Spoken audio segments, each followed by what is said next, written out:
Merci d'être avec nous sur les antennes de la première chaîne d'information en continu 24 heures sur 24 du Burkina Faso, émettant depuis Ouagadougou, capitale du pays des hommes intègres. Amis de la liberté, de la démocratie et de la bonne gouvernance, salut à tous et à chacun. Bienvenue à ce nouveau rendez-vous de votre émission Le Grand Déballage, qui se veut une émission pédagogique. On a décidé, et elle a accepté notre invitation, de recevoir aujourd'hui Adjaratou Diarra Sano, artiste musicienne, plus connue sous le nom de Adji, qui vient de sortir d'une épreuve difficile. Elle a accepté de passer sur un plateau de télé pour faire un témoignage, mais aussi aider les autres femmes ou encore les hommes, parce que ça peut toucher pratiquement tout le monde, à se mettre à l'abri et de prendre les dispositions nécessaires éventuellement. Adjaratou Sano Adji, bonsoir. Bonsoir. Bienvenue sur le plateau de l'émission Le Grand Déballage de Burkina Info. Alors quand on vous voit déjà avec le sourire, ça nous rassure au moins un peu. Alors ce sourire, il vient d'où? Il faut dire que par la grâce de Dieu, je suis toujours souriante. Et même quand la maladie a apparu, j'ai dit, je garde ce sourire à la gloire de mon Seigneur. Voilà. Adjaratou, ça nous va bien? Par la grâce de Dieu, aujourd'hui, ça va. On fait aller. Et nous savons que ça va aller de mieux en mieux. Voilà. Adji, on va vous appeler comme ça pendant pratiquement toute l'émission. Adji, victime d'un cancer du sein. Ouais. Tout a commencé en août 2022. Exact. Alors, comment le diagnostic vous a été rendu par le médecin en question? Alors, avant le médecin, je faisais beaucoup de fièvre, on ne comprenait pas, on a soigné plusieurs fois le palu, mais c'était récurrent. Et là, à la prière, le dimanche 14 août, le pasteur, il dit, ma fille, viens, je vais prier pour toi. Il dit que toute maladie cachée se révèle. C'était le 14. Le 18, j'ai ma sœur Marceline Soulaman, qui est ici au ministère des Affaires étrangères, parce que c'était l'autre côté. Elle est venue pour les congés. Donc, nous étions en train de causer. Et puis, je touche comme ça, et je sens que c'est dur. Et là, je prends sa main, je dis, touche, elle touche. Elle dit, quand même, c'est dur. Je sors au salon, mon fils, il était là, il dit, Latif, il vient, il dit, touche, fais la touche. Il dit, c'est dur. Il dit, ah, bon. Comme le pasteur a prié, que ça s'est révélé, c'est bon. Et c'est à la suite de ça, je suis partie, puisque c'était un jeudi, le lundi, j'ai pu avoir un rendez-vous avec le gynécologue, que je remercie d'ailleurs, parce que ce gynécologue, quand il m'a reçu, il a directement fait faire l'écho mammaire, la mammographie et aussi la biopsie, parce qu'il avait déjà soupçonné la chose. Et ça a permis de gagner en temps, parce que tous les examens, du 18 au 23 et au 25, moi j'avais déjà fini de faire tous les examens, ce qui m'a fait gagner en temps. Alors donc au début, si on veut être plus pragmatique, vous avez commencé à traiter le palu. Hein. Tout le temps vous dites, je suis malade du palu, palu, exact. Oui, sans avoir été à l'hôpital. Non, bien sûr, c'est à l'hôpital, on me faisait des perfusions, tout et tout. Bon, mais souvent, le palu peut être négatif, mais tu as l'impression que tu fais un palu. Parce que nous avons tellement fait de palu qu'on se dit, ça doit être ça, en fait. C'était cela. Et après, quand ça a été diagnostiqué, le cancer du sein, quelle a été la première réaction que vous avez eue? D'abord, quand j'ai pris le résultat, quand j'ai appelé le médecin, il m'a donné un rendez-vous. Et nous aimons aller fouiller sur Facebook. J'ai vu carcinome. Je suis allé voir. Et là, on parle de cancer. J'ai dit, ok, toute chose concourt au bien de ceux qui aiment Dieu. Et là, j'ai appelé le pasteur. Il dit, papa, vous avez prié la gloire à Dieu. J'ai vu une boule, parce qu'avant, je ne l'avais pas encore dit, je voulais checker pour voir. Et on dit c'est un cancer. Et lui, il est resté froid au téléphone. Oui, parce que quand on dit cancer, ça vous fait sourire aujourd'hui. Mais... Il est resté tout froid. Oui, mais quand on dit cancer, les gens disent souvent ce n'est pas évident. Ah oui, oui. C'est comme le VIH à une certaine époque. C'est comme le cancer. Et le cancer encore pire parce que avec les ARV, le patient peut rester longtemps, mais le cancer, ça va tellement vite. Et souvent, ça fait passer à des métastases. Et moi, j'avais un triple négatif, qui est l'un des cancers le plus violent et le plus agressif. Et le médecin vous a reçu particulièrement en off pour vous dire, rassurez-vous, on peut soigner. Quelle a été sa réaction? Parce que toute personne à qui on déclare un cancer, très souvent, vous vous dites, est-ce que je ne suis pas proche de la tombe éventuellement? Exact. Oui. Alors, c'était déjà, la boule avait déjà 7 cm. 7 cm? Oui, ça valait ma paume. Waouh! Mais je ne la sentais pas. Comment ça? Je ne peux pas expliquer. Oui. C'est pourquoi, quelque part, je dis quand même, c'est le volet spirituel qui a révélé. Nous savons que le cancer est une maladie, on va dire, subtile. souvent quand les femmes se rendent compte, c'est déjà trop tard. C'est vrai. Que ce soit le cancer du sein ou le cancer de l'utérus. C'est pourquoi d'ailleurs il faut toujours faire le checking. Oui, c'est ça. C'est vrai que nous les femmes, on nous demande de toucher, de palper, mais c'est toujours mieux d'aller à l'hôpital voir les sages-femmes, elles vont le faire. Là, tu ne vas pas louper parce que moi je fais du checking. Mais malgré ça, j'ai loupé la boule. Et ça valait 7 cm. Ça valait ma pomme. Eh oui, et quand le docteur m'a reçu, il dit oui, mais c'est soignable, je vais t'envoyer en cancérologie, tu vas chercher à avoir un docteur. Et ça, il faut chercher des rendez-vous avec les résultats pour montrer tout et tout. Ce qui a été fait. Mais la chimio, j'avoue, faisait peur. Parce qu'on va te dire, oui, la chimio, c'est pas évident, il y en a qui font la chimio, qui restent. Donc, les informations qui viennent, tu sais plus quoi prendre. Je dis, bon, Seigneur, guide-moi. Parce qu'au vu de ce que j'ai entendu, je ne veux vraiment pas faire de chimio. Si c'est comme ça. Et c'est là, je tombe sur une prédication. Où le pasteur Mamadou Sanogo priait pour des cas de malades. Et il a dit que cette dame ne voulait pas faire la chimio. Mais lui, il avait reçu qu'elle doit faire la chimio. Et pour moi, c'était comme si je recevais un message. Et aujourd'hui, la femme, elle avait des métastases. Hein. Mais la femme, elle s'est levée, quoi. Elle était très âgée. Peut-être qu'elle a 55 ans, autour de 60 ans même, peut-être. Parce que du visage, elle est vraiment une femme âgée. Je me suis dit, ah tiens, est-ce que le Seigneur ne me parle pas? Sinon, j'avais commencé le côté traditionnel. On a un tradithérapeute ici qui m'avait donné des comprimés à prendre sur 3 mois. Il avait promis que ça allait guérir totalement le mal. Il avait promis que ça allait guérir tout et tout. Mais malheureusement, pour moi, ça a plutôt boosté. Donc, il faut aussi, en même temps, mon cas, dire à certains que c'est vrai.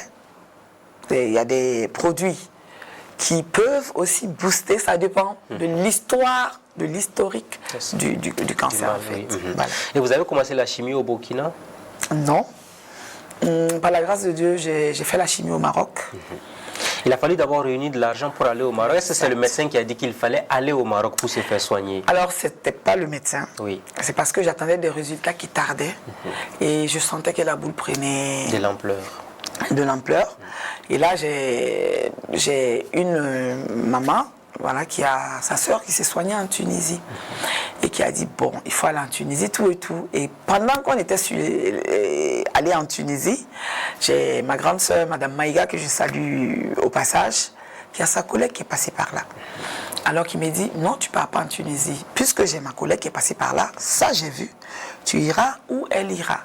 Et c'est là que, c'est-à-dire en 1 heure, j'avais déjà toutes les informations jusqu'au professeur pour y aller. Donc ça a été vraiment très rapide. Très rapide. Et voilà. L'autre défi important aussi, c'était de réunir les ressources nécessaires. Parce que ça a dû coûter très cher. Très cher. Oui. Et après le point, quand il fallait mobiliser autour de 32 millions. 32 millions. Ça, oui. Avant d'aller au Maroc. Bon, c'est-à-dire tout le long. Oui, jusqu'à la fin. Voilà. Mais au début, la clinique en question vous a demandé combien pour aller pour les premiers soins? Pour l'exploration, on était à 5 000 €. Mais c'est à partir de l'exploration que ce qu'on appelle le devis sort. Voilà, et le devis est sorti. Le devis était à 15 000 € par là. Mais il faut dire qu'à l'intérieur du devis, on ne parle pas des examens. Les IRM, les PET scans qui coûtent presque 700 800 000. C'est vraiment cher. Mais le PET scan, c'est quoi? C'est comme un scanner qui montre exactement où se trouve le mal. Où se trouve le mal. Si c'est à plusieurs points, si c'est métastatique, ça montre tout. Et il fallait faire le PET scan pour savoir, et par la grâce de Dieu, c'était juste au sein. Le nodule était au niveau du sein. Donc, voilà. Ce sont les médecins marocains qui vous ont dit de venir rapidement ou bien il fallait aller plus vite pour éviter? J'étais rentré. Oui. Et il y a un résultat qui est sorti où le cancer est passé de grade 1 au grade 2, avancé à 80%. Donc là, j'avais 2 semaines pour commencer le traitement. 2 semaines? Oui. Parce qu'au bord quand même du grade 3, il fallait y aller. c'est pas simple. C'est pas simple, oui. Alors, du coup, vous avez réuni les montants comment? Parce qu'on sait qu'au Burkina, ce n'est pas du tout évident. Il a fallu approcher des gens, c'est la famille. Comment ça s'est passé? Alors, au départ, j'ai un frère que je salue, que j'appelle Ange Gardien. Quand je lui ai dit, il dit, bon, je vais t'accompagner. Je vais t'accompagner à déjà faire les premiers. Voilà, c'est ça, je suis partie. Et il y a le bureau burkinabé de droit d'auteur qui m'a offert le billet, puisque lui, il avait donné le montant pour ça. Et j'ai pu partir pour le check-in et je suis revenue. Ensuite, quand mes collègues ont appris, parce que quand je suis revenue de là-bas, ils ont appris, de par l'abbé Femme, ils ont décidé d'organiser un concert pour m'appuyer. Et au passage, je leur dis merci. Il y a un autre groupe qui a été créé, Sauvons Adji. Spontanément, comme ça, ils ont écrit qu'ils voulaient le numéro d'un de mes proches pour qu'ils veulent faire des dépôts. Et ils ont fait leur groupe, ils ont fait les dépôts. Et bon, si j'avais un peu d'argent, parce que c'est important d'économiser, comme on dit. Voilà, j'avais un peu d'argent. Oui. Et à l'université où je travaillais, ils m'ont aussi un peu appuyé. Mais chacun donnait comme il pouvait, parce que tout le monde savait. Mais il faut dire que quand j'ai pris le résultat, j'ai dit, Seigneur, ça là, je sais que ça sera énorme pour les soins. Moi, je dépose tout au pied de ta croix. Tu guériras et puis tu pourvoiras. Et je savais par la foi que Dieu allait le faire. Et quand je disais de partir, c'est comme si quelque chose me disait va. Quel qu'en soit, va. Et voilà comment on peut dire. Voilà, les montants ont été réunis, les soins ont commencé. Ça a été un véritable parcours de combattant au Maroc. Quand vous êtes arrivé, au début, il a fallu vous rassurer. J'étais à l'hôtel. Oui. J'étais à l'hôtel pour faire les soins. À l'hôtel, pas à l'hôpital. Pas à l'hôpital. Et comment ça s'explique cette situation? Oui, ils ont des hôpitaux de jour. Voilà. Vous venez juste faire... Ça, par exemple, c'est la chambre. C'est par là où on me faisait la chimio. Après les traitements, tu dois garder pendant 3 ans. Parce qu'il faut dire que le cas du cancer, ça peut venir, partir et revenir. Donc, ils gardent ça pour checker. Mais à certains patients, quand ils finissent, ils enlèvent. Mais moi, vu que c'est un trip négatif, je préfère garder. Et puis, faire comme ils l'ont dit, surveiller comme du lait au feu. En tout cas, je ne suis pas revenue du Maroc avec le nodule. Je suis venue dans mon rapport, je n'avais plus de cellules cancéreuses. Parlons maintenant du traitement, parce qu'il y a beaucoup de femmes qui nous regardent, même des hommes aussi qui nous regardent, ils veulent comprendre. Quand vous êtes arrivé, est-ce que les premiers moments, c'était difficile? Ah oui, c'était difficile, mais j'étais bénie, en fait, parce que psychologiquement, j'étais prête, comme je l'ai dit. J'ai parlé du BBDA, tout et tout, de mes collègues, et puis de toutes ces personnes, spontanément, qui m'ont appuyé. Mais il faut dire qu'il y a le ministère de la Santé qui m'a accompagnée au travers le ministère de la Culture.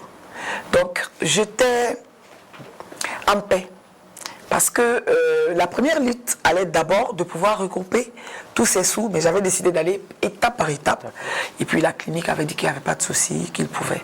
Et donc, ayant eu, par la grâce, l'accompagnement du ministère de la Santé en plus, ça a permis... d'amoindrir un peu le choc au niveau, le stress même. Voilà. Sinon, j'avais prévu quoi? J'avais prévu aller faire mes traitements, retourner faire des concerts. C'était comme ça, je voulais regrouper les sous. Et j'ai dit, par la grâce de Dieu, voilà, au moins je suis artiste, je sais que je peux faire des concerts, faire étape par étape. Et puis l'hôpital était d'accord. Alors, dans le cadre de cette émission, vous nous avez envoyé des images que nous-mêmes nous avons vues. Ce n'était pas du tout évident. Alors d'abord, parlons-en. Est-ce que c'est le traitement qui engendre toutes ces blessures sur votre organisme? Comment ça se passe? C'était la radiothérapie. Oui. Il faut dire que moi, mon traitement, on a fait les grosses chimios. Et après les grosses chimios, je devais faire la chirurgie. Et après la chirurgie, la radiothérapie. Et puis c'était fini. Mais pendant qu'on avait fini les grosses chimios, on avait à faire 2 petites chimios. Et quand on a commencé les petites cures jusqu'à la 7e, ils se sont rendus compte que le nodule avait recommencé à prendre du poids. C'était descendu de 7 cm à 2 cm après les grosses. Une bonne réponse. Et après 21 jours de repos, on a recommencé les petites cures. Et il faut dire que moi, on m'a donné les grosses chaque 15 jours. Tellement on l'a boxé. Puisque normalement, ils font des intervalles de 21 jours. Mais moi, c'était chaque 15 jours, j'avais la chimio. Je suis passé par les facteurs de croissance. Ou souvent, la nuit, on m'entend crier. Seul. Parce que les facteurs de croissance, c'est l'immunité qui est basse. il faut remonter. Et quand on te fait ces piqûres-là, tu entends tes os faire même du bruit. Et un jour, comme on ne savait pas ce que je vivais là-bas, j'ai fait un truc, j'ai enregistré le cri, puis j'ai envoyé à ma mère. Juste pour qu'elle puisse comprendre oui, que souvent je suis silencieuse, oui. Parce que c'est pas évident, il y a la douleur qui est là. Et ça, c'est pendant les chimios, souvent que quand l'immunité est basse, on fait les facteurs de croissance pour aider. Et j'ai même envoyé à maman Evelyne Lompo, elle dit qu'elle n'a pas pu dormir. C'est-à-dire, ça l'a traumatisée de m'entendre. Mais par la grâce de Dieu, quand on me voit, on ne sait pas que c'est dur. Effectivement, c'est très dur, que ce soit pour les hommes ou pour les femmes. J'en ai vu là-bas et on a même perdu des compatriotes là-bas qui étaient là pour... Qui avaient le même mal que vous? Pas forcément le même mal, soit l'intestin, l'estomac. On avait un, c'était la voie biliaire, mais il est rentré. Je rends grâce à Dieu pour sa vie, il est rentré. Donc il faut voir tous ces types de cancers. Comment sur la voie biliaire, tu prends le foie, les tracés fines, les traces qui sont fines, c'est ça. Et le cancer peut prendre ça. Imaginez à quel point ce malade peut être choqué.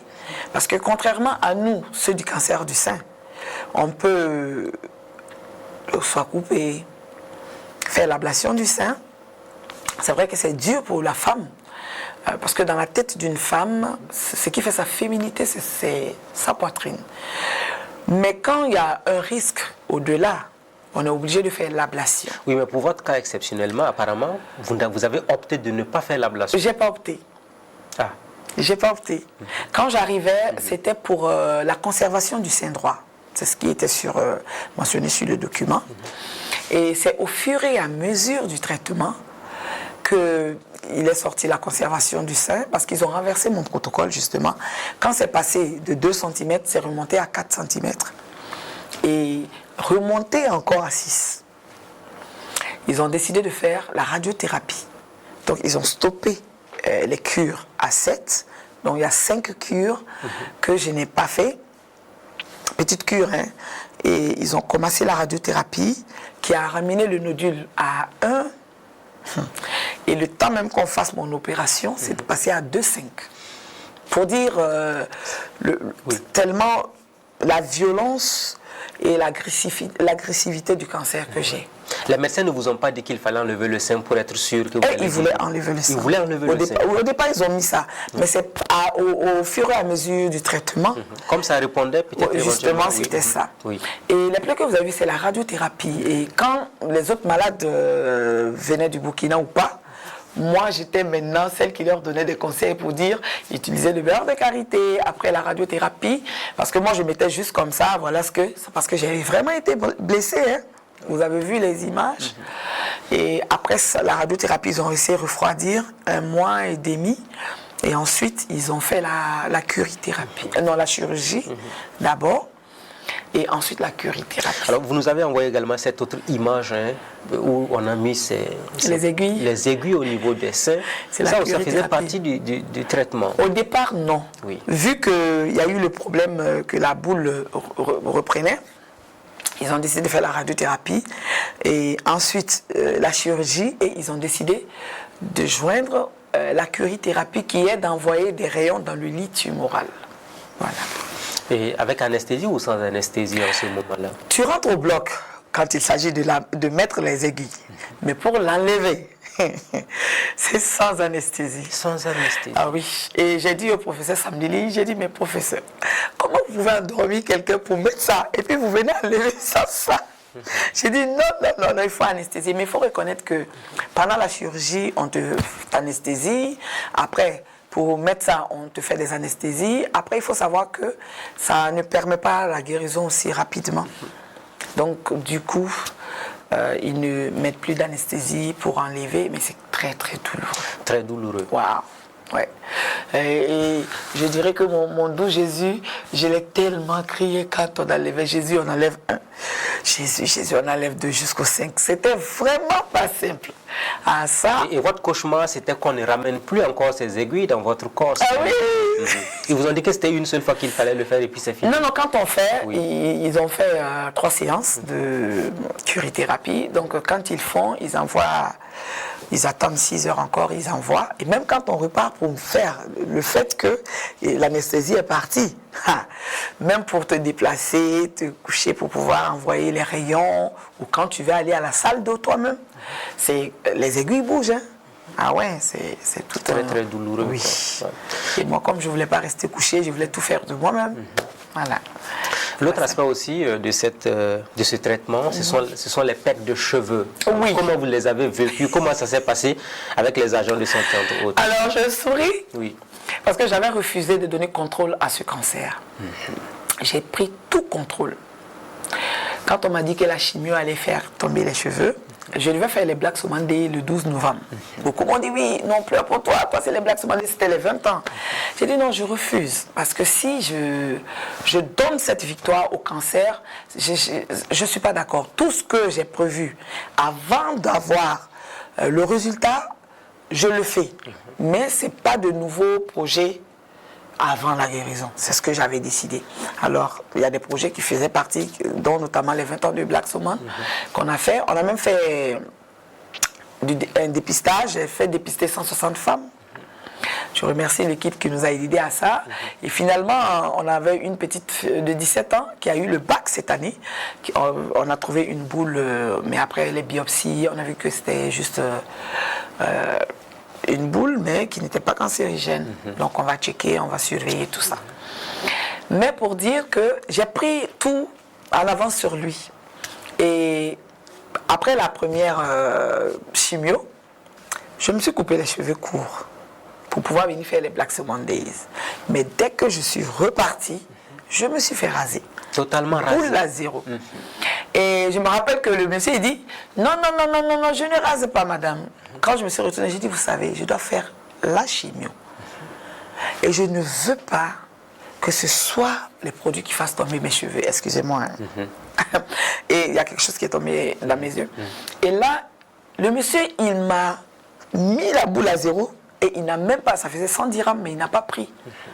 Il dit parce que lui, sa sœur, est passée par là. Il y a d'autres patientes que je connais, que j'ai amenées. Là-bas, quand tu dis c'est pour la chimio, ils te font gratuitement. Parce qu'ils savent ce que c'est. Là-bas, ils ont vraiment, dans une famille, il peut y avoir 2 ou 3 personnes qui passent par là. Et il faut reconnaître que le cancer, maintenant... Ça prend de l'ampleur et ça se trouve un peu partout. Hein. Alors, pour les cheveux, ce sont les médecins qui vous ont dit de les enlever ou bien naturellement, quand on n'enlève ou pas, en cas de chimio, les cheveux tombent.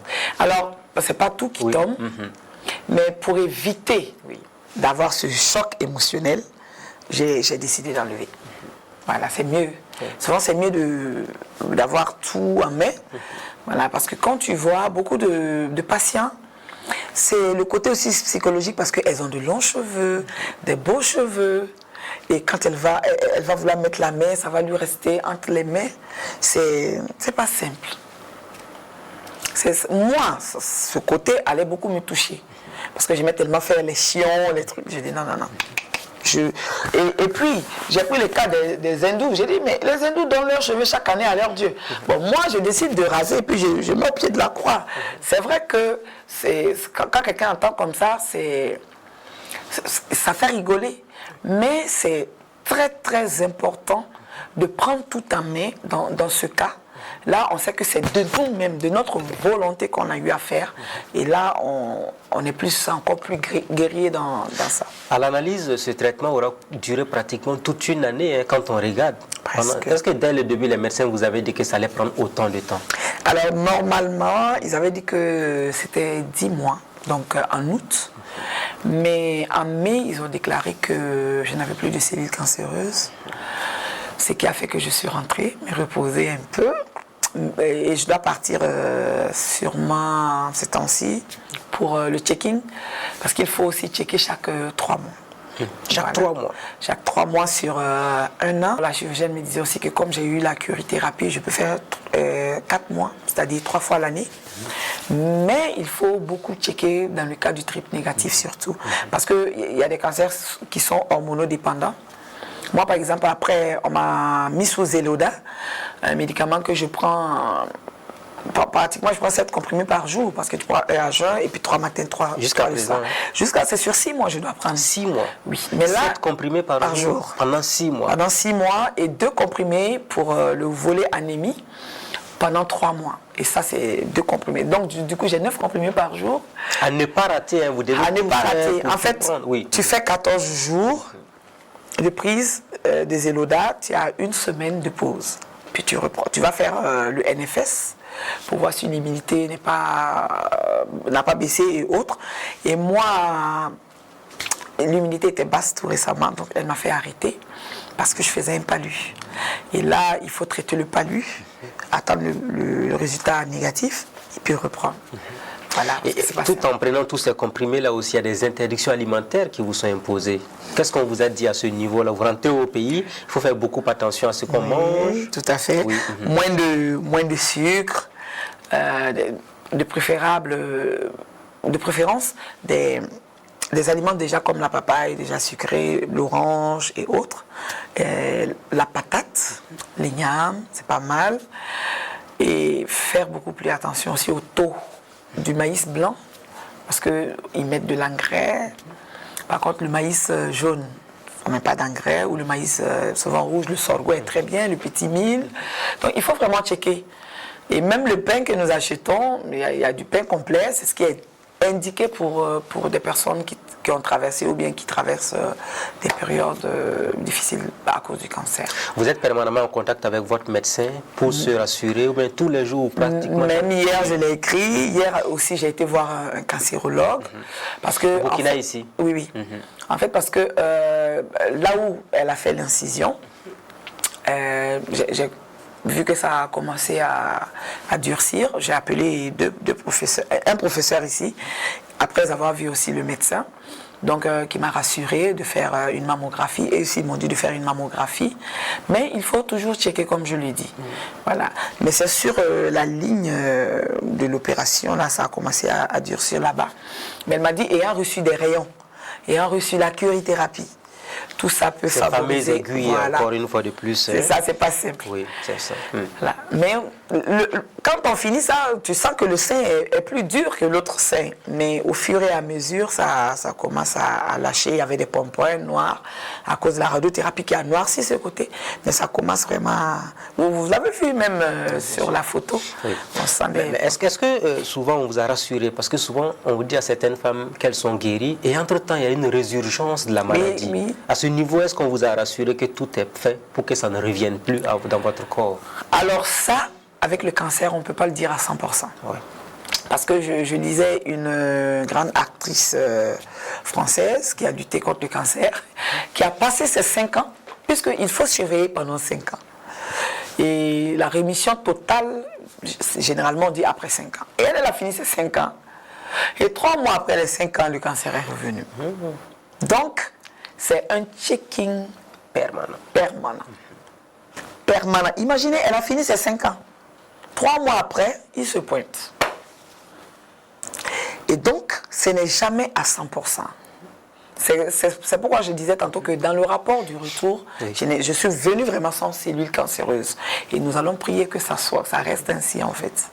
Alors déjà, vous qui êtes passé par cette épreuve-là, est-ce que vous avez des messages à donner à la gente féminine qui nous regarde? Parce que faire des témoignages, ce n'est pas très évident sous nos tropiques. Vous avez accepté de le faire. Oui. Est-ce que vous avez des messages à l'endroit de ces jeunes filles, de ces dames, entre autres, qui sont les premières victimes de cette maladie aujourd'hui? Oui, j'ai des conseils. Oui. C'est de dire aux femmes, et même aux hommes, parce qu'il y a le cancer de prostate aussi qui commence à faire, c'est d'aller faire les dépistages précoces. Oui. Et je vais me lancer aussi dans ça. Je vais joindre mon image dans la lutte contre le cancer du sein, l'utérus et la prostate. Mais c'est pour dire, faites vos check-ins. N'attendez pas de palper vous-même. Allez à l'hôpital, c'est gratuit. Et par la grâce de Dieu, s'il y a un souci et qu'on voit une boule, on a plus de chances d'y aller rapidement et de remédier à ça que de laisser aller et puis c'est trop tard. Il y en a qui touchent, c'est dur, mais qui ne veulent pas partir, qui ont peur.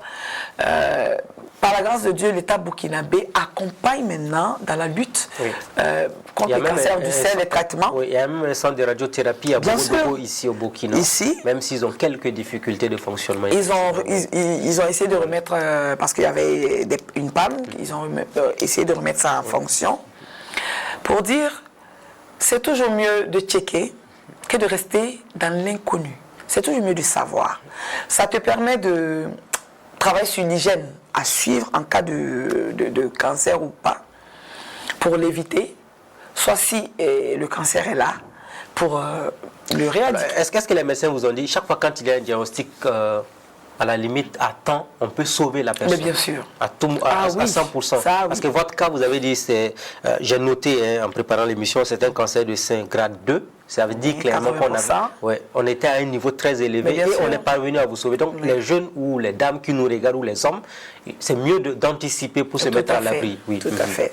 Et chez les hommes, il y a le cancer de prostate, de la vessie, il y a le cancer du côlon. Il faut vraiment faire des checkings. Au moins par an, chaque 6 mois, on peut faire un scan. Une fois par an, si possible. Là, ça nous permet, vraiment, il faut cultiver le fait de faire les checkings. Le scanner, il faut le faire. Parce que j'ai une amie et collègue artiste qui a perdu ses parents par le cancer, ses 2 parents, la mère et le père. Vous imaginez que s'il y avait un checking, voilà, parce que ma mère est passée par là, par exemple, ça peut aider les enfants à ne pas passer par là. Parce que souvent c'est héréditaire aussi, c'est hormonodépendant. C'est ça. C'est pourquoi d'autres, après le traitement, au lieu que ce soit comme pour moi, sur 6 mois, il y en a que c'est sur 5 ans. Il doit prendre un comprimé par jour sur 5 ans. Et il ne faut pas sauter un seul jour. C'est trop long en termes de traitement. Alors vous voyez, peut-être que ça peut donner des garanties à certains. Le sein n'a pas été enlevé parce que dans l'entendement collectif, tout le monde dit cancer du sein, il faut enlever le sein pour se rassurer. L'ablation. À ce niveau, peut-être vous rassurer les gens que ça peut se faire sans qu'on enlève le sein. Oui, ça peut se faire sans qu'on fasse l'ablation parce que c'était mon cas. Et quand je partais là-bas, c'était la conservation du sein droit, mais pendant le traitement. Et j'ai eu une amie encore qui est là-bas. Quand j'y étais, elle, comme j'avais annoncé que j'avais ce mal et que si des personnes étaient intéressées à avoir des nouvelles ou en cas de same thing, et elle a vu son nodule en décembre. On a fait la biopsie, c'était un cancer du sein et la boule avait 2,5. Et elle a été opérée, elle a commencé sa radiothérapie et par la grâce de Dieu, elle rentre d'ici mi-octobre, tout au plus. Mais elle est venue trouver que moi j'étais déjà là-bas. Et elle est arrivée en janvier. Si on regarde de janvier à maintenant, c'est pratiquement 7-8 mois. Donc, quel enseignement tirez-vous? Ils n'ont pas fait aussi l'ablation. Donc c'est pour surtout appuyer ce volet l'ablation. Donc c'est pas que moi. Aujourd'hui vous êtes guéri, même si vous devez prendre encore des médicaments, des précautions, des médicaments autres. On vous reçoit donc sur un plateau de télé pour en parler. Quels sont les principaux enseignements que vous tirez de cette épreuve difficile liée à ce cancer du sein que vous avez eu? Alors qu'il faut très faire attention à sa santé. Ne pas seulement se limiter au fait que oui, je me lève, je vais bien. Moi, j'allais bien. Avant de voir le nodule, ce sont les fièvres qui m'ont interpellé. Je me suis dit que j'avais le palu. Mais quand je traite, ça passe. Je vais bien, je pars dans mon champ, je reviens. Et ensuite, la fièvre revient. Et il a fallu voir le nodule. Donc, de faire attention, de ne pas... Parce que j'ai une petite fièvre, de ne pas la prendre comme une petite fièvre. Faisons des checkings. Parce qu'actuellement, le cancer du sein est comme le palu. C'est partout, comme le palu. Et dans ma tête, je me suis dit, j'ai guéri plusieurs fois du palu, je guérirai. Et je ne le souhaite pas, mais je me dis, si ça revenait, je connais des personnes qui ont eu le cancer plus d'une fois et 2 fois. Mais à chaque fois qu'ils se sont relevés, leur histoire n'est pas forcément mon histoire. Mais si le mien se passait comme ça, je sais encore que Dieu va faire grâce parce que je garde le mental. Et la première des choses dans le traitement, c'est le mental. N'ayez pas peur. Le cancer, c'est comme toute autre maladie. Voilà, n'ayez pas peur parce que c'est la peur aussi Il y en a, ils ont tellement peur que le corps lâche, le corps ne répond plus. Alors que quand tu prends la maladie, comme si tu as un lion devant toi, tu dis, toi lion, c'est vrai que j'ai les mains nues, mais je ferai ce combat. Et en ce moment, tu as toutes les armes. Mais beaucoup laissent... Ça laisse des traces, on voit un peu chez vous, ça laisse des traces. Aujourd'hui, ça, ce n'est pas le plus important. Hein. Non. Ça, c'est la vie qui est importante. Gardons espoir. Et j'ai composé une chanson. Et je fredonne un peu. Hein. C'est « Tu t'appelles cancer, je te vaincrai par le sourire, tu ne gagneras pas. Non. Quelle que soit la douleur pendant la chimio, la chirurgie, la radiothérapie, je resterai debout. Car mon Dieu me guérira. Juste pour que tous les malades puissent l'écouter et puis s'accrocher aussi. C'est comme l'hymne des malades du cancer. Garder le sourire, garder le moral haut, et puis tout ira bien par la grâce de Dieu. Quelle a été l'importance du soutien de la famille et des proches pendant ces épreuves-là? Beaucoup, parce que moi, ça a été au-delà de la famille. Il y avait la famille, il y avait, j'avoue, mes petits frères ont cotisé pour m'envoyer, pour dire que c'était leur contribution. Et il y avait les amis, les connaissants, des gens même qui m'ont juste côtoyé comme ça, ou des fans. Et ça, c'était un plus en plus du moral que Dieu me fortifiait d'eux. Ça m'a vraiment donné la force de me battre pour revenir pour ces personnes-là qui peut-être... Est-ce que vous savez qu'il y a des personnes qui ont fait des dépôts de 300 francs et de 500 francs? Ça veut dire qu'ils ont envoyé le peu d'eux-mêmes. Oui. Et pour ces personnes-là, je ne devais pas baisser les bras. Je ne devais pas jeter les armes comme un soldat. J'étais en guerre pour toutes ces personnes parce que ce n'était pas pour ma personne.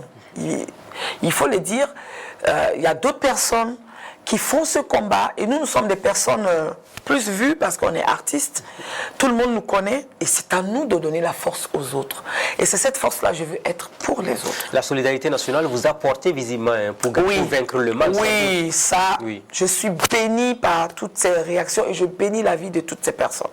Et je ne peux que donner mon image pour cette lutte, pour aussi veiller sur d'autres personnes. Voilà, que ce soit les dépistages. Et je suis en train de mettre en place une fondation, ADJI, pour la lutte contre le cancer. Et le 4 février, c'est la journée internationale du cancer tout type. Et on va faire une grosse activité avec des panels ici. Mais par contre, le 7 octobre, je vais juste faire le dépistage du cancer du sein au niveau du Sénasa, par la grâce de Dieu. Et vivement donc que tout se passe très bien. ADJI est de retour, elle est en bonne santé. Alors, est-ce qu'on vous a dit de beaucoup vous reposer? Ah, ça, c'est la première chose. Ouais. Il faut beaucoup se reposer parce que la chimio fatigue énormément. Et c'est des moments tellement difficiles qu'il faut vivre pour comprendre. Quelqu'un qui est assis, une personne assise derrière sa télé en train de regarder, sait de quoi je parle. Ce n'est pas du tout facile. Et aussi pour les accompagnants des malades, il faut les comprendre. La fatigue fait que souvent, même pour soulever une cuillère pour manger, tu n'as pas envie. Ah oui. Il est arrivé des moments où... Ah oui, même pour manger, c'est des problèmes. Et aussi, un autre conseil pour ceux qui font la chimio, moi, ce qui m'a beaucoup aussi aidé, quand je faisais la chimio, je buvais beaucoup. D'eau. Beaucoup d'eau. Ça me permettait d'évacuer le produit de mon corps. Parce que c'est du poison, on t'envoie. Et la chimio, ça attaque les cellules saines et les cellules cancéreuses. Donc ça ne trie pas. Mais quand tu bois, tu élimines. Et je buvais beaucoup. Et j'ai donné conseil à pas mal là-bas qui ont fait. Et par la grâce de Dieu, et après, ça les lâche vite. Sinon, sur une semaine, 2 semaines, souvent, c'est difficile. Hein? C'est pas simple. Voilà. Beaucoup de repos, continuer à prendre donc les comprimés pour s'en sortir définitivement de ce mal. Est-ce que la vie d'artiste va reprendre bientôt? Obligé.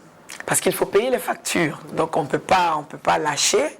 Il faut faire les concerts, non seulement pour les nouveaux projets en cours, mais aussi pour payer les factures. Voilà, parce que je suis mamie. Et mes petits-fils, je dois les gâter. Bien sûr, vous avez dit en tout et pour tout, ça a coûté environ 32, c'est bien? C'est autour de 32 ou 32 plus. millions et plus, voilà. Pas. Parce que tu as les médicaments qui coûtent très cher. Ouais. Tu as des examens après chaque chimio.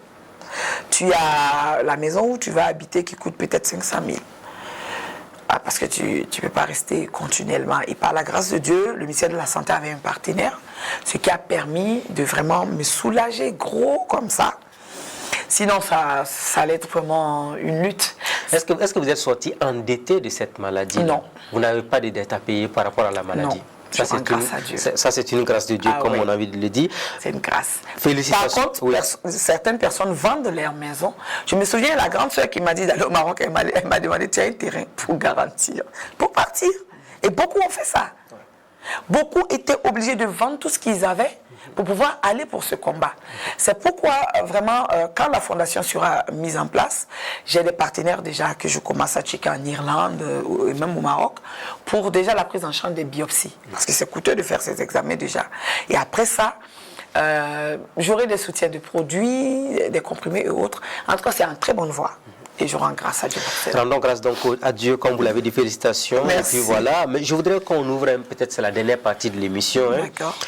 Black Soman, oui. On en parle, oui. Si ça ne vous dérange pas sur son temps. Votre vie n'a toujours pas été un long fleuve tranquille parce qu'on se rappelle de cet accident que vous avez vécu avec Black Soman, avec votre fils qui n'avait que 3 mois en son temps. À l'époque. Et quand on se dit 20 ans plus tard, vous êtes victime d'un cancer, ce n'est pas du tout évident dans la vie d'une femme. Est-ce que vous avez tout le temps des cauchemars par rapport à cet accident avec Black Soman? Ça vous revient régulièrement à l'esprit?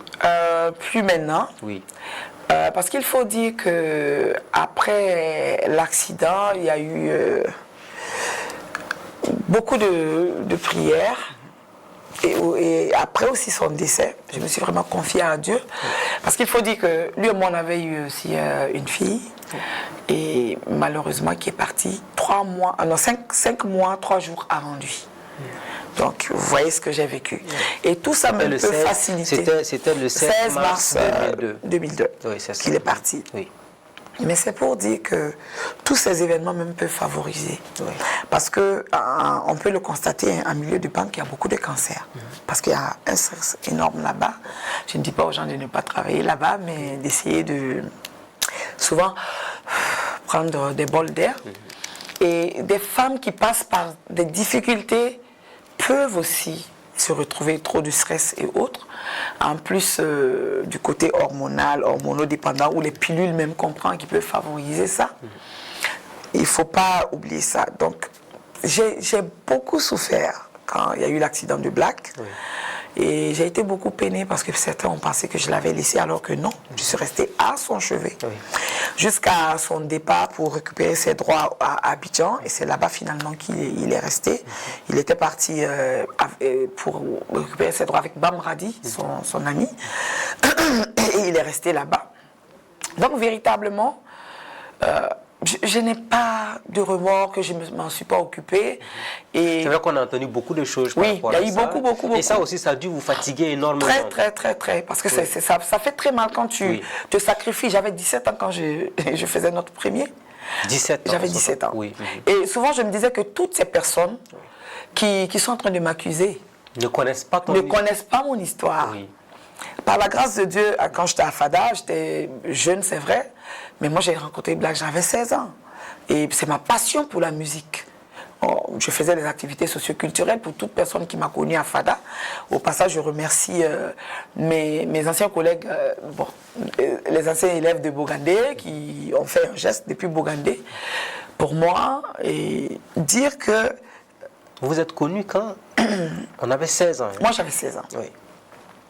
Et bon, on peut dire 15-16.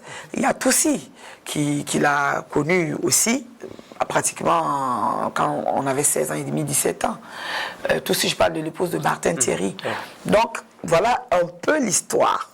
J'étais très jeune.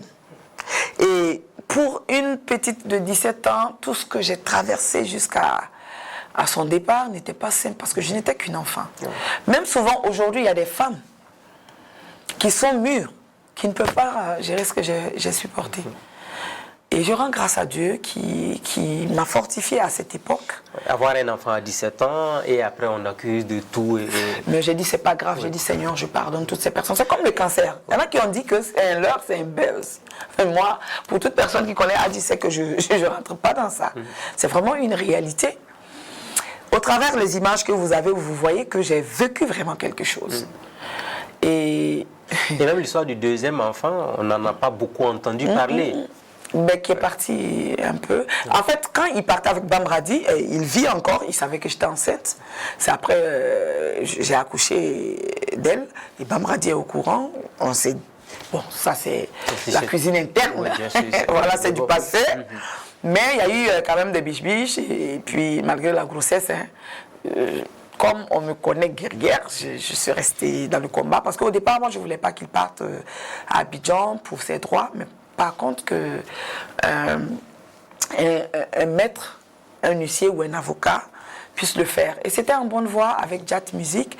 Et quand Bamradi est venu, il a dit non, bon, j'oublie un peu son nom, le grand frère qui était à Jat Music, oh Seigneur, Claude Bassolé, voilà, qui était émis à l'époque, ils se sont dit bon, que comme au départ il n'y avait pas eu d'avocat entre eux, de venir pour récupérer ses droits. Alors qu'il est parti. Il n'était pas dans voilà. un état. Et il était obligé de partir, oui. Mais il y avait tellement de restrictions, il ne fallait pas trop de bruit parce qu'il avait été opéré du cerveau, tout et tout. C'était pas simple, il fallait vraiment qu'on s'occupe bien de lui. Mais bon. Je me suis dit que j'aurais dû faire plus le combat pour qu'il ne parte pas, mais on ne peut plus retourner en arrière. Est-ce que souvent ça vous fait mal d'entendre des gens dire vous avez abandonné le monsieur quand il était en difficulté? Plus maintenant. Oui. Au départ, oui, ça me peinait. Je dis, mais ceux-là, ils ne me connaissent pas. Mais ceux qui m'ont connu savent quel est le combat que j'ai eu à faire. Même à son retour, il était à 100% dépendant de moi jusqu'à ce qu'on commence des rééducations, même pour manger.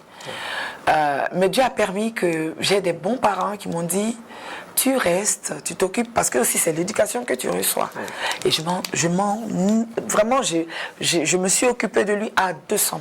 200%. Notre fils allaitait, quand il était revenu. Et c'est après son retour que je l'ai sévré pour pouvoir mieux m'occuper de lui. Donc, ces personnes, j'ai dit que je les pardonnais. Parce qu'ils ne savent pas. Et quand on demande à Dieu aussi de nous pardonner nos péchés, on doit pardonner à ceux qui nous offensent, que ce soit involontairement ou volontairement. Quand vous partez, vous partez par exemple à Gungen, vous vous rendez compte que je fais tout pour que quand on rentre, on puisse savoir que ça c'est la tombe de Black. Soit je fais faire sa photo par peinture sur la tombe, ou tout récemment, en 2022 même, mon fils était revenu, j'ai fait faire encore. Et chaque année, avant que j'aille en Côte d'Ivoire, je changeais les carreaux de sa tombe chaque année. Voilà. Chaque année? Chaque année, je faisais changer. Et même quand j'étais au Canada et que la période était arrivée, j'ai fait signe pour qu'on trouve des carreaux pour changer pendant que je n'étais pas là. Alors ça, c'était en 2016. Pour dire que je ne reste pas attachée seulement parce que on a eu un enfant. Non, parce que Black le mérite. Black n'a pas été un artiste comme ça. Il est mort jeune, on peut le dire, à 36 ans. Il n'avait que 36 ans quand il partait. Il est parti très jeune, mais il a donné aussi beaucoup au niveau culturel. Et quand on voit que Black n'a même pas une rue en son nom, moi, ça me fait mal. Oui. Et je n'ai pas arrêté de le dire, ça me fait très mal. Et c'est une occasion d'interpeller les autorités burkinabées. Parce que quand on regarde jusqu'à présent, après 20 ans, on a l'impression que c'était composé hier ou aujourd'hui. Moi, je l'appelle le prophète de la musique burkinabé. Je l'ai toujours dit dans mes dossiers pour... Surtout l'album Tout le monde est personne. Personne. Oui. Tout le monde s'y retrouve, mais il n'a appelé effectivement pas le nom de quelqu'un. Passant par les parents d'enfants, les hommes politiques. Il n'a pas laissé... Tout le monde s'y voyait. Et le nom de l'album était vraiment... prophétique, hein, je vous touche tous. Ouais. Et personne n'en même Et c'est un thème, il faut le dire, intemporel, hein, parce que tout le monde est personne, ça peut toucher tout le monde. Ouais, ça traverse tous les temps. Alors, il y a eu aussi la reprise de certaines chansons de Black Soman. Oui. Là aussi, les gens ont trouvé que vous en abusez, vous avez détérioré, il y a eu tellement de polémiques. Comment vous avez vécu tous ces mots? Est-ce que ce n'est pas tout cela qui vous a donné finalement ce cancer-là? En fait, ils ne m'ont pas compris. Oui. Pourquoi j'ai repris? Parce que 5 ans après son départ, on ne parlait plus de lui. Et j'ai pris le taureau par les cornes, comme on dit. J'ai dit, moi, je vais faire 5 ans déjà. Adji chante Black Soman. Et je l'ai fait. Je ne l'ai pas fait pour ces personnes qui ont mal parlé ou autre, non. Je l'ai fait pour l'homme. Parce que qui connaît Black Soman, c'est que Black Soman, même, certes, il n'est plus, mais il traverse le temps. Et c'est comme Bob Marley du Burkina. Voilà, autant on peut faire un trophée Bob Marley, autant on peut faire un trophée Black Soman. Parce qu'on a notre histoire aussi avec Black Soman. Et c'était cela mon combat en fait, qu'ils ne partent pas ils ne restent pas dans l'anonymat et qu'ils traversent. Et après ça, c'est là que j'ai commencé les Black Soman Days, où nous bénissons dans les hôpitaux. Black Soman n'est pas là, mais en son nom. Je bénissais dans les hôpitaux, surtout à la pédiatrie, à Charles de Gaulle et Bobo, à la pédiatrie à Bobo. Et aussi on faisait des dons au niveau des veuves. Et mon association Sourire et Espoir, je faisais des colonies de vacances pour les enfants en situation de rue et les orphelins. Parce qu'ils n'ont pas la chance de cela. Donc pour dire que je suis en fait, pour toute personne qui m'a connue, même jeune, à FADA, je suis serviable, disponible pour les autres. Et souvent même je peux être malade et laisser pour m'occuper des autres. La preuve, là-bas, je priais pour des malades. Et j'accompagnais des malades psychologiquement. Au Maroc. Et s'il y avait pour Adji, il y en avait pour les autres Mais aussi. bien sûr. Voilà. Je veux qu'on dise un mot sur un aspect. Quelles sont vos relations aujourd'hui avec la famille de Black Soman? Alors, je n'ai pas de soucis personnels avec la famille. Je n'aime pas trop parler qu'il y a des petites histoires au niveau des droits où voilà, son grand frère était paix à son âme, comme il ne vit plus. Je n'aime pas trop parler plus de ça. Était co-héritier au même titre que l'enfant, mais je crois qu'on est en train de voir pour résoudre cela.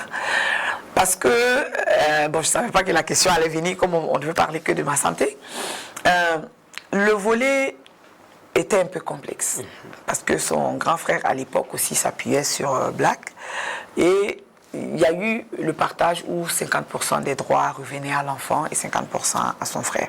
Mais à son décès, ses enfants aussi sont venus pour réclamer. Donc on était obligés. Parce que si on n'arrête pas, ça va être... ça va perdurer, ça va... Et lui, aujourd'hui, il a des enfants aussi. Et il ne faut pas que ça soit une continuité. Souvent, c'est ce genre de truc qui divise les familles. On s'est dit, OK, on va voir à la justice pour qu'on puisse voir ce qu'il y en est. Vous en êtes arrivé à la justice? On est arrivé à là. C'est vraiment dommage. Parce que c'est réglé définitivement ou pas encore? Pas du tout, c'est toujours en cours. Y a-t-il encore des droits à percevoir? Ah oui. C'est beaucoup d'argent. Bon, par la grâce de Dieu. Et c'est vous seul qui récupérez tout? Non, c'est toujours les 50% sont pour la famille. L'autre côté. Mais voilà. Vous arrivez à donner les 50% à la famille de Black Soman? Pas quand il y a eu le problème où on est parti à la justice, mais ce n'est pas à notre niveau. Hein. Cette partie est bel et bien là au niveau du bureau burkinabé des droits d'auteur. C'est rien que la part qui doit revenir à l'enfant parce qu'il doit avancer, il est devenu parent, il veut mettre ces trucs en place. Donc voilà. Moi, je l'accompagne. Est-ce que ça vous désole qu'après Black Soman, il y ait des tiraillements autour de ça? Très. C'est vraiment désolant. Pas seulement dans le cas Black, hein, c'est dans toute famille où après le décès, il faut des trucs comme ça, c'est pas bien. Voilà, parce qu'on ne sait pas à l'autre personne à quel point on fait du tort. Et si, normalement, je pense que dans nos lois, un grand frère n'hérite pas d'un fils. Pardon, d'un petit frère. Et, voilà. Et par contre, là, le grand frère de Black est co-héritier avec l'enfant. Et ce sont les enfants du grand frère voilà, qui veulent hériter. Maintenant. Oui. Ils sont en contact avec vous? Avant, oui, mais plus maintenant. Peut-être qu'ils ont perdu mes contacts. Moi aussi, j'ai perdu des téléphones. Donc, il n'y a plus de lien avec la famille, à la limite, on a envie de dire. Non, mais à la famille, ses oncles, ses tantes, voilà, j'ai pas de soucis. Voilà. Et ses cousines, j'ai pas de soucis. Et votre fils Latif Traoré, qui n'a pas vu grandir son père, qu'est-ce qu'il devient? Il est grand, il a sorti son album Prophétie, 5 titres, un peu dans le style rap. On a même fait une chanson en duo. Il a une chanson intitulée « Il était une fois Black Summer » et qu'il a écrit, qui m'édifie moi-même pour quelqu'un qui n'a pas véritablement connu son papa, mais par rapport à ce qu'il entend, il a pu sortir ça. C'est vraiment édifiant et je prie que Dieu continue de l'envoyer en eau profonde, en fait qu'il soit un jour un de ses prophètes. Voilà. Il est devenu papa? Oui. Et vous êtes mamie de beaucoup. Mamie de... Et je suis bénie parce qu'au départ aussi, c'est normal hein, pour une mère. Je voulais un peu, après j'ai dit bon, de toutes les façons, officiellement, il est enfant unique de Black. Voilà. Donc, peut-être que les enfants que son papa n'a pas eu à faire, voilà. Il va le faire. Voilà. Et il n'a eu que des garçons bizarrement. Donc, des garçons, il y en a combien déjà? Il me dit de ne pas dire, mais il a des garçons. Des garçons. Mais il est trop jeune, il a quoi, 21 ans? Ou plus. Un peu plus de 21 ans. Adji, de l'accident au cancer, nous sommes pratiquement à la fin de l'émission. Merci d'avoir partagé ces moments avec les téléspectateurs de Burkina Info. Quel est votre mot pour terminer l'émission? Alors pour terminer, je voudrais demander à toutes les femmes qui ont eu des moments très très difficiles de toujours s'accrocher.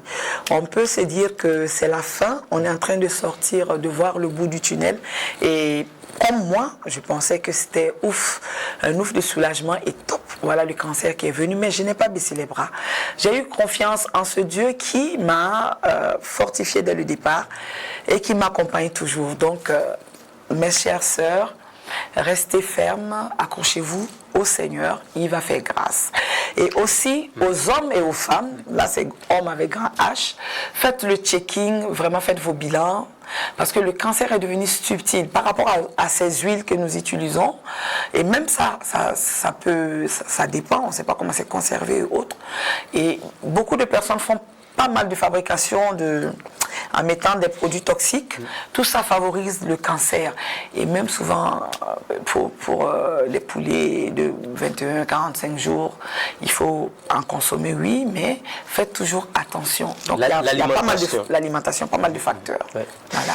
Adji, merci. Et puis on vous souhaite à vous, meilleure santé. Continuez à prendre les produits, c'est important. Très, très. Voilà. Et puis on espère que vous allez être débarrassé définitivement de ce mal. Par la grâce de Dieu. Donc, mon vrai mot de fin, c'est de remercier toutes ces personnes passant du ministère de la Culture, la Santé, ABFAM, le BPDA, le Sénasa, qui nous donne la salle, par la grâce de Dieu, pour l'activité de dépistage en octobre, et aussi pour février, Inch'Allah, par la grâce de Dieu. Merci, merci à toutes ces personnes. Et Burkina Info aussi qui a diffusé gratuitement le spot parce qu'en son temps, on nous avait contacté, on vous avait accompagné pour les projets. Toutes ces structures radiophoniques, télé, voilà, puisqu'il y a eu vraiment une chaîne. C'est ça. Voilà, toutes ces chaînes qui ont diffusé, ou même des gens qui ont eu à faire du porte-à-porte. Il y en a qui ont fait des groupes WhatsApp où il se passait des messages, tout cela. Et Mini Martha, bisous à toi. Merci beaucoup, Adji, merci beaucoup. Merci à vous. Et aux téléspectateurs de Burkina Info, amis de la liberté, de la démocratie et de la bonne gouvernance, ainsi prend fin ce rendez-vous qui se voulait un témoignage d'une dame qui est sortie d'une maladie qui peut nous toucher tous individuellement et nous avons intérêt donc à écouter et à prendre les précautions qui s'imposent. Très bonne suite de programme à tous et à chacun. On se dit rendez-vous la semaine prochaine avec un nouvel invité. Bonsoir chez vous.